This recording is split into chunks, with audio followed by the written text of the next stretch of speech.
Запис на фанатична реч на вече отцепилия се от ДПС Хюсеин Хафъзов бе излъчен в предаването на телевизия СКАТ "Разбулване".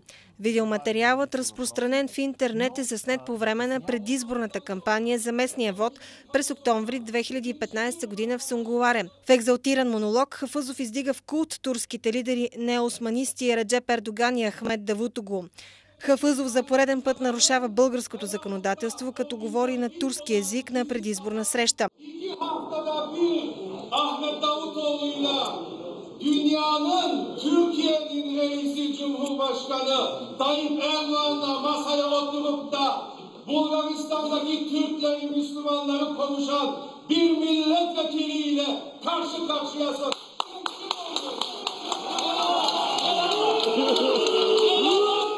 Хафъзов за пореден път нарушава българското законодателство, като говори на турски език на предизборна среща.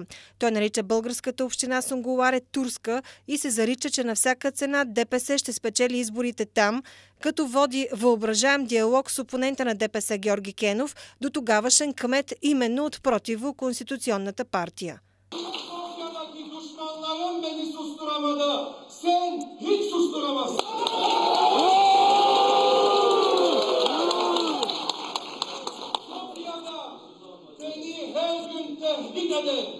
Parmak sallayan, her gün Hüseyin Hafızov'u asacağız diyen, öldüreceğiz diyen, 2500 defa tehdit alan bir milletvekiliyle karşı karşıyasın.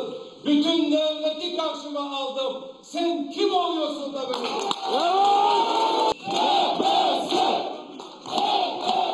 Bakın, şu anda bir siyasetçinin geleceğiyle karşı karşıyayız. Ya ben artık siyasetten vazgeçmek zorunda kalacağım veyahut da Suнгурлаre'yi yeniden partiye kazandırıp 2 hafta önce Ahmet Davutoğlu'yla aynı masadaydım. Yemek yiyorum, Bulgaristan vaziyetini soruyorum. Başkanım dedim, ey büyük başkanım, şu anda büyük bir sorun var. Küçük bir belediyede büyük bir sorun var. Bana dua etti.